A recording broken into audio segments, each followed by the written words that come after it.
Lorsqu'une mère de famille décide soudainement de partir en vacances à des milliers de kilomètres de chez elle et coupe toute communication avec ses proches, tout le monde se questionne. Que lui est-il arrivé?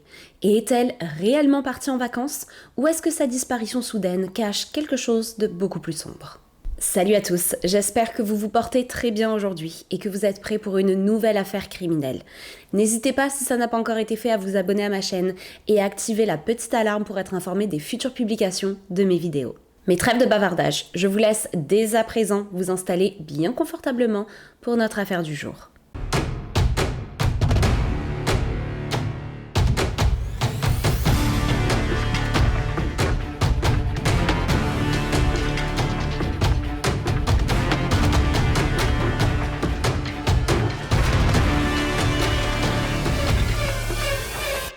Pour l'affaire d'aujourd'hui, nous nous envolons en direction des Philippines et plus spécifiquement de la ville de Dasmariñas, localisée à moins de 40 km au sud de Manille.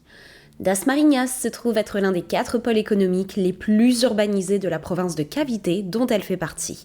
Et elle est connue principalement pour son charme, pour ses universités réputées et pour sa nourriture incroyable. Et c'est au cœur de cette grande ville que vit la famille Sayos, composée de la mère Maria Evelyn, plus communément appelée par son deuxième prénom Evelyn, qui est âgée de 54 ans, et de ses 2 enfants, Joanna Marie et John Levy. Evelyn n'a pas eu une vie facile, et la perte soudaine de son époux, qui se trouve être le père de ses 2 enfants au cours de l'année 2011, a été l'épreuve la plus difficile qu'elle ait eu à surmonter. D'autant plus qu'à ce moment-là, Joanna et John étaient tous les 2 vraiment jeunes, et ils dépendaient encore entièrement d'elle. Evelyn ne va alors avoir aucun choix, et va devoir se trouver un second emploi pour pouvoir subvenir aux besoins de sa famille. Elle est une personne très déterminée et très forte mentalement. Le genre de personne qui, lorsqu'elle a quelque chose en tête, se donne à 100% pour atteindre ses objectifs. Et offrir à ses enfants la meilleure qualité de vie possible est la chose la plus importante à ses yeux. Elle va donc se remonter les manches, prendre sur elle et redoubler d'efforts pour que Joanna et John ne manquent d'absolument rien. Evelyn est une personne plutôt traditionnelle qui aime que les choses soient carrées. Elle va élever ses enfants avec certes beaucoup d'amour, mais aussi avec rigueur. Ils ont très jeunes déjà appris à ranger derrière eux, à nettoyer, à aider dans les tâches ménagères. Et surtout, leur mère leur a bien répété à quel point leur éducation était très importante et allait définir leur avenir tout entier. Ils savaient donc pertinemment qu'il était hors de question pour eux de rentrer à la maison avec une mauvaise note. John et Joanna n'ont absolument aucun problème à répondre aux exigences de leur mère, car ils comprennent tout à fait que si elle est stricte, c'est pour leur propre bien, et qu'ils la remercieront pour cela plus tard. Ils sont tous les 2 extrêmement proches de leur mère, et à la suite du décès de leur père, leur relation était devenue encore plus fusionnelle. Mais à l'arrivée dans l'adolescence, les choses vont commencer tout doucement à changer. Joanna, qui avait toujours eu un tempérament plus fort que son frère, commence alors à se rebeller. Être la petite fille sage qui travaille bien à l'école ne l'intéresse plus du tout. La relation entre sa mère et elle s'effrite un petit peu plus chaque jour. Elles sont toutes les 2 incapables de communiquer sans se hurler dessus. Et les tensions sont extrêmement palpables au domicile de la famille Sayos. Et en réalité, celui qui en souffre le plus se trouve être John. Il est épuisé de voir sa mère et sa sœur se hurler dessus du matin au soir. Et il ne souhaite qu'une seule chose, que les choses se calment enfin. Mais malheureusement cependant, c'est tout l'inverse qui allait se passer. Evelyn avait toujours eu une règle très importante pour ses enfants. Tant qu'ils n'étaient pas diplômés, aucune relation amoureuse n'était permise. Elle ne voulait pas qu'un ou une petite amie vienne les distraire et les empêche d'obtenir leur diplôme de fin d'études. Et puis de toute façon, comme ils n'étaient pas encore majeurs à ce moment-là, elle estimait que ce n'était pas du tout des préoccupations qu'ils étaient supposés avoir. Ce que John va parfaitement comprendre. Mais pour Joanna par contre, c'est une toute autre histoire. Elle commence à fréquenter des garçons de son âge alors qu'elle entre tout juste au lycée. Et à l'âge de 15 ans, elle est officiellement en couple avec un garçon de sa classe nommé Ronald. Et autant vous dire que lorsque Evelyn va apprendre cette nouvelle, elle ne va pas du tout bien l'accueillir. Elle est folle de rage et elle va tout faire pour dissuader sa fille de poursuivre cette relation. Mais cela n'était rien du tout à côté de la nouvelle que la mère de famille s'apprêtait à recevoir. Car à l'âge de seulement 16 ans, Joanna lui annonce être enceinte. Evelyn est totalement sous le choc et elle va avoir énormément de mal à digérer cette nouvelle. À ce moment-là, les tensions entre la mère et sa fille ne vont faire que s'intensifier et leur relation est totalement brisée. Ce qui est en réalité le plus difficile à accepter pour Evelyn, c'est l'idée que ça finira peut-être jamais jusqu'à la fin de ses études et venait potentiellement de gâcher toutes ses chances de se bâtir un bel avenir. Mais à côté de cela, Evelyn, qui a pratiquement élevé seule ses 2 enfants, sait très bien à quel point cela peut être difficile. Et elle ne veut surtout pas que sa fille se retrouve avec cette pression sur les épaules à son très jeune âge. Elle tente donc de se montrer d'un aussi grand soutien que possible. Et elle offre à sa fille et à son petit ami de rester vivre à ses côtés et de les aider à élever leur enfant. Du moins pour la première année de sa vie. Et en attendant que Johanna et Ronald se trouvent un emploi. Une offre que l'adolescente va immédiatement accepter. Et quelques mois plus tard, elle donne naissance à un petit garçon. Mais Evelyn va bien rapidement déchanter. Car elle qui pensait que l'arrivée au monde de son fils rendrait Johanna plus mature et responsable, réalise soudainement à quel point sa fille n'était en réalité pas prête du tout à devenir mère. Johanna et Ronald sont extrêmement immatures et ils n'assument aucunement leur rôle de parents. Et résultat, en plus de devoir gérer son travail et ses propres enfants à elle, Evelyn se retrouve aussi à devoir s'occuper pratiquement à temps plein de son petit-fils et en assumer toutes les responsabilités. Elle est frustrée, fatiguée et fâchée contre sa fille, mais elle prend tout de même sur elle, comme elle l'a fait durant toutes ces années, et elle gère au mieux tout ce qu'elle a sur les bras. Et bien sûr, cette situation amène encore plus de tension entre la mère et sa fille. Ce qui nous mène au mois d'août de l'année 2016, le 20 août plus précisément. Lorsque le soleil commence à se coucher cette journée-là et que la mère de famille n'est toujours pas rentrée à la maison, John, qui avait tenté de la rejoindre à plusieurs reprises, commence à s'inquiéter. Il questionne alors sa sœur et lui demande si elle est au courant de la raison pour laquelle leur mère n'était pas encore rentrée du travail. Johanna le rassure et elle lui explique que leur mère avait ce jour-là décidé à la dernière minute d'embarquer à bord d'un vol en direction de Singapour pour prendre quelques jours de vacances. Une nouvelle qui va prendre le jeune homme de court. Il a bien du mal à y croire, car premièrement, leur mère n'était pas du tout quelqu'un de spontané. Si elle devait se rendre quelque part, elle le prévoyait bien souvent des semaines, voire même des mois à l'avance. Et deuxièmement, elle prévenait toujours sa famille de ce qu'elle faisait. Le fait qu'elle ne lui ait rien dit du tout concernant ce fameux voyage l'intrigue énormément. Mais face à la conviction de sa sœur, John accepte cette explication. Les jours passent et tandis qu'il tente de la rejoindre par téléphone, les amis et les membres de la famille d'Evelyn reçoivent tous la nouvelle de son départ soudain en vacances de la part de Johanna. Mais plus les jours passent, plus son absence paraît étrange aux yeux de ses proches. Car Evelyn avait toujours son téléphone portable à portée de main et elle prenait régulièrement des nouvelles de ses amis. Mais soudainement, plus rien. Evelyn reste cependant active sur les réseaux sociaux et elle prend le temps de répondre à certains de ses messages, mais bien souvent de manière assez brève. Et quand ses amis lui demandent des photos, des vidéos ou tentent tout simplement de l'appeler par visio, elle trouve toujours une bonne excuse pour ne pas le faire.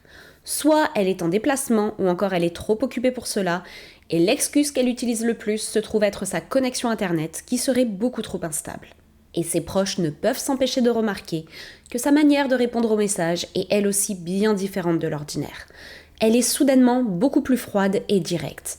Evelyn était connue pour être quelqu'un de très enjoué dans ses textos et pour ajouter régulièrement des petites emojis pour souligner la manière dont elle se sentait. Mais soudainement, plus la moindre emoji n'accompagne ses messages. Ses proches tentent cependant de rationaliser la situation.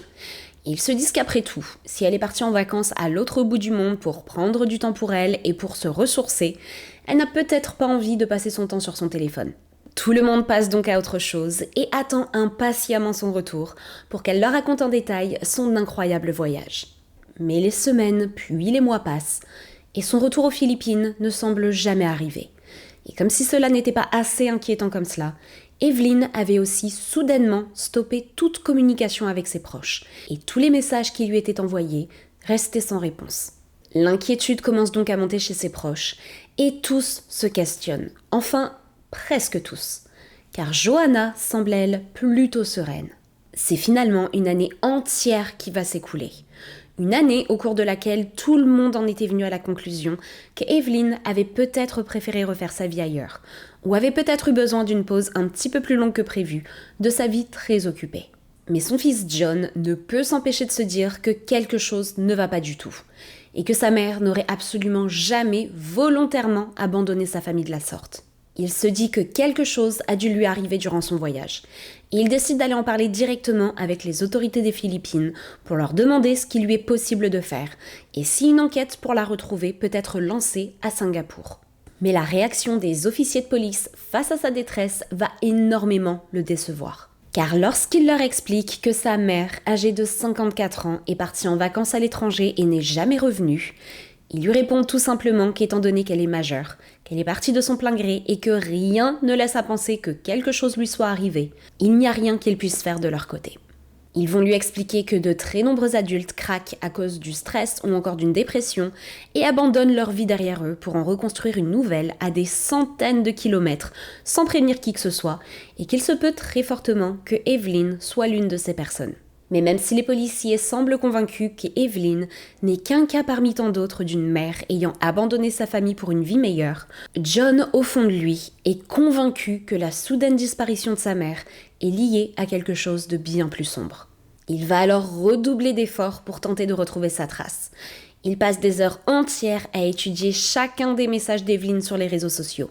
Il tente de retracer les dernières activités depuis son téléphone portable et potentiellement la localiser de cette manière. Mais tellement de temps s'était écoulé entre le moment où elle avait été aperçue en ligne pour la toute dernière fois et le moment où son téléphone portable semblait s'être définitivement déconnecté, qu'il lui était impossible d'obtenir des réponses à toutes ces questions. Mais alors, qu'est-il arrivé à Evelyn Sayos? Et s'est-elle réellement rendue à Singapour comme sa fille le prétend? Plus le temps passe et moins les proches de la mère de famille n'ont d'espoir de la revoir un jour. Et même si la plupart d'entre eux restaient persuadés qu'elle vivait une vie heureuse quelque part et prenaient du temps pour elle, au fond d'eux, tous ne pouvaient s'empêcher de se demander si quelque chose de bien plus sinistre que cela ne lui était pas arrivé. Nous voilà maintenant au mois de juillet de l'année 2020, soit pratiquement 4 ans, jour pour jour, depuis la disparition d'Evelyn. À la fin de l'année 2019, la relation entre Joanna et son petit ami Ronald était devenue de plus en plus instable, et le couple avait fini par décider de se séparer d'un commun accord. Lors de leur séparation, ils avaient chacun de leur côté trouvé un logement, et ils se partageaient la garde de leur fils. Et John de son côté était revenu habiter au domicile de sa mère. John avait quitté le domicile familial quelques années plus tôt pour se rendre à l'université. Mais suite à la disparition de sa mère, il n'avait eu d'autre choix que d'arrêter ses études, car il n'avait malheureusement pas les moyens de continuer à les financer. Il avait donc tout abandonné et avait fini par se trouver un travail pour pouvoir subvenir à ses besoins. Et au cours de l'été de cette même année, après un petit peu plus de 6 mois sur place, John décide d'entreprendre des travaux au sein de la maison familiale. La maison d'Evelyn était plutôt vieille, et lors d'intempéries, elle se retrouvait souvent impactée au niveau de la toiture ou encore des murs. Il fallait donc assez souvent l'entretenir pour s'assurer qu'elle ne devienne pas un danger. Mais depuis la disparition d'Evelyn, les petites réparations n'avaient fait que s'ajouter les unes aux autres, et on en était arrivé à un point où si des travaux n'avaient pas rapidement lieu, alors un accident aurait tout à fait pu arriver. Et cela, John l'avait bien rapidement remarqué. Il avait aussi noté que le sol de la cuisine était en plutôt mauvais état et que le ciment à cet endroit présentait de nombreuses fissures assez importantes. Il engage alors une équipe de professionnels et au mois de juillet 2020, les travaux commencent enfin. Mais alors que les ouvriers entament le chantier, ils ne peuvent s'empêcher de remarquer qu'une odeur étrange semble s'échapper du sol de la cuisine, exactement là où ils avaient commencé à creuser. Et plus les travaux avancent, plus l'odeur devient violente et insupportable.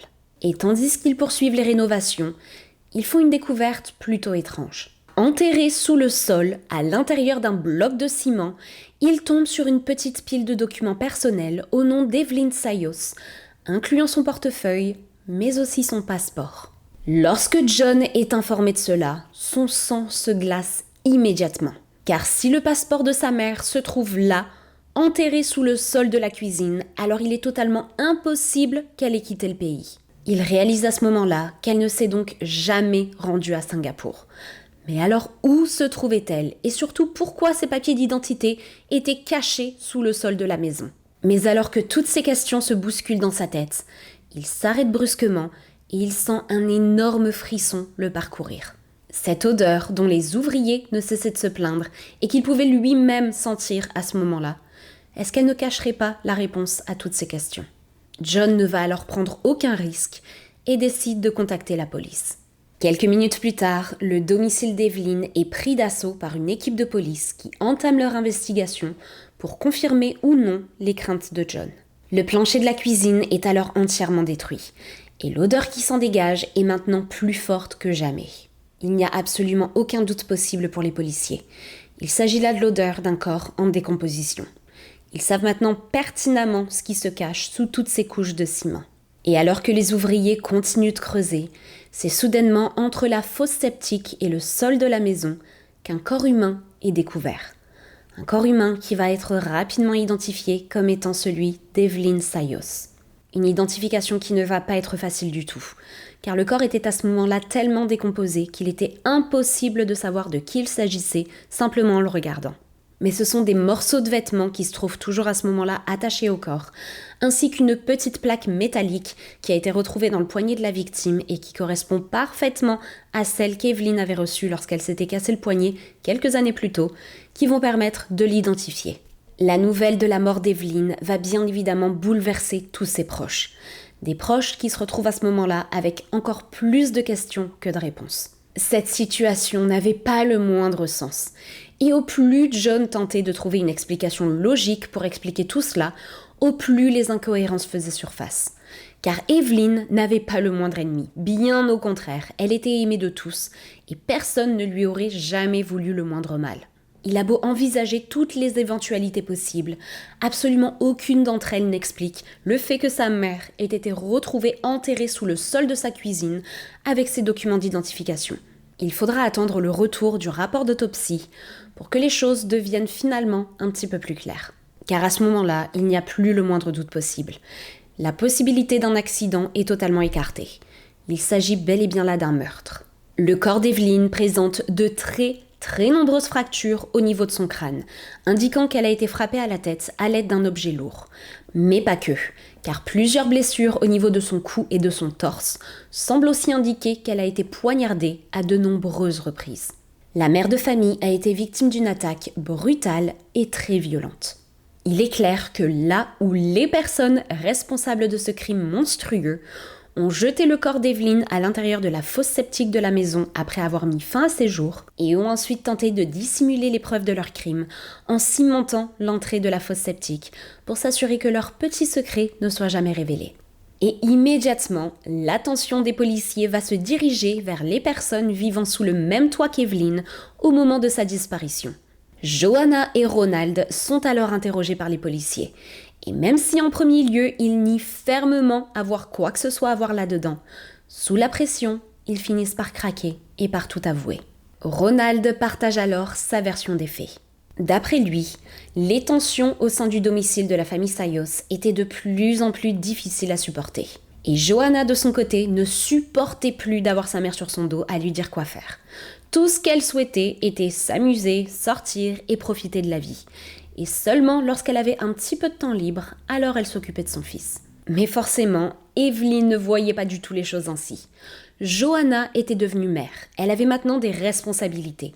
Et il était hors de question pour elle de passer la nuit dehors à boire de l'alcool et à s'amuser, pendant qu'Evelyn, de son côté, gérait à plein temps son petit-fils.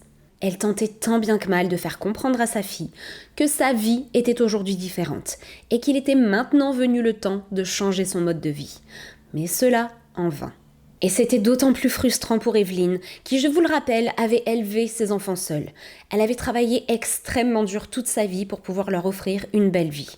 Et aujourd'hui, à l'âge de 54 ans, ses enfants étaient enfin devenus adultes et elle pouvait pour la toute première fois prendre un petit peu de temps pour elle et pour souffler. Mais la voilà qui se retrouvait maintenant propulsée 30 ans en arrière et qui repartait de plus belle dans les biberons et les couches. Et ce que Evelyn prenait pour de simples tensions entre sa fille et elle, qui finiraient bien par passer un jour, Joanna, elle, le percevait d'une toute autre manière. Elle ne supportait plus sa mère. Sa simple présence la rendait folle et elle souhaitait la faire disparaître une bonne fois pour toutes. Une vision des choses que Ronald partageait lui aussi.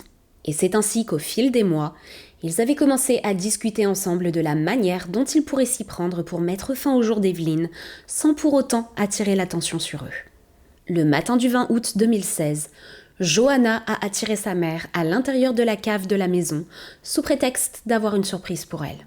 Il faut savoir qu'à ce moment-là, l'anniversaire d'Evelyn approchait à grands pas. Elle s'est donc immédiatement mis en tête que cette fameuse surprise devait avoir un rapport avec cela. Mais la cinquantenaire a à peine eu le temps de descendre la dernière marche des escaliers menant au sous-sol que Ronald a surgi de derrière un mur, un marteau à la main, et l'a assailli de coups. Et une fois Evelyn totalement sonnée, il était maintenant temps pour le couple de terminer ce qu'ils avaient commencé.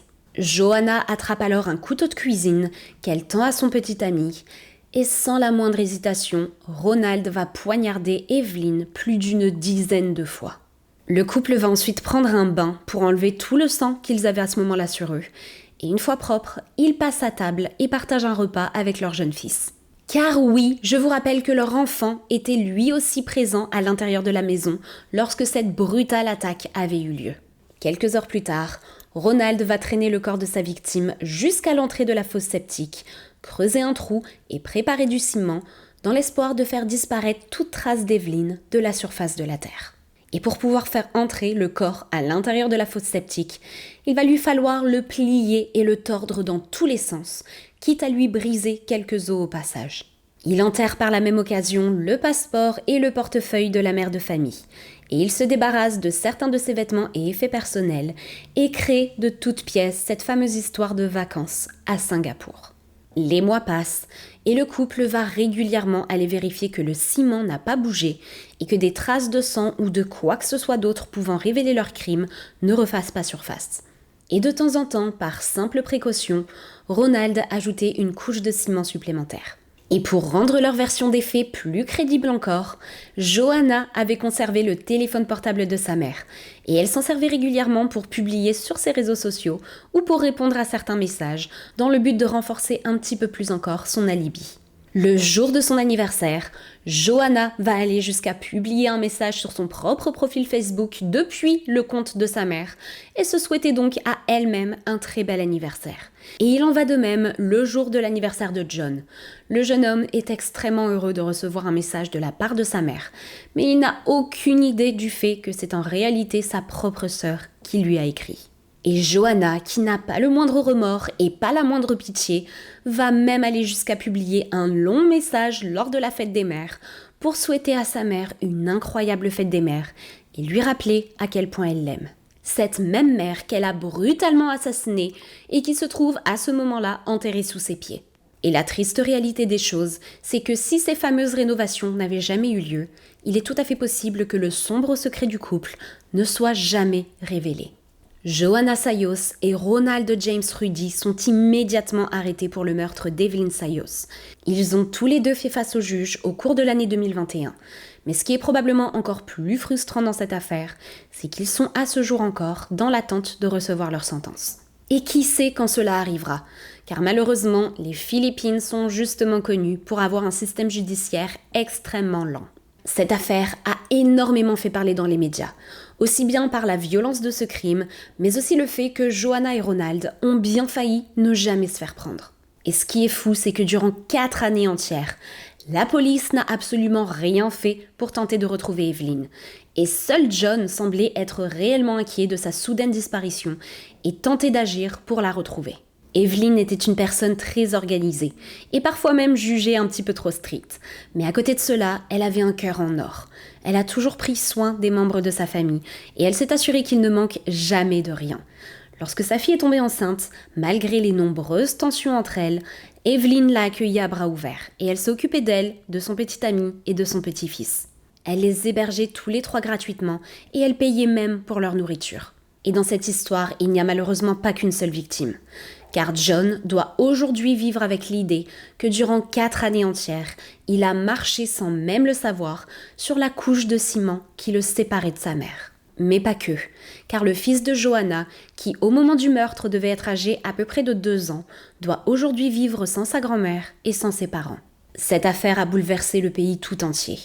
Et à ce jour encore, beaucoup se questionnent concernant les motivations ayant pu pousser Johanna à commettre un crime aussi atroce. Et c'est ainsi que se conclut notre affaire du jour. N'hésitez pas, comme toujours, à me laisser vos opinions et vos avis dessus en commentaire. Si vous le souhaitez, vous pouvez aussi me suivre sur Instagram. Je vais vous laisser le lien de mon compte dans la barre de description de la vidéo.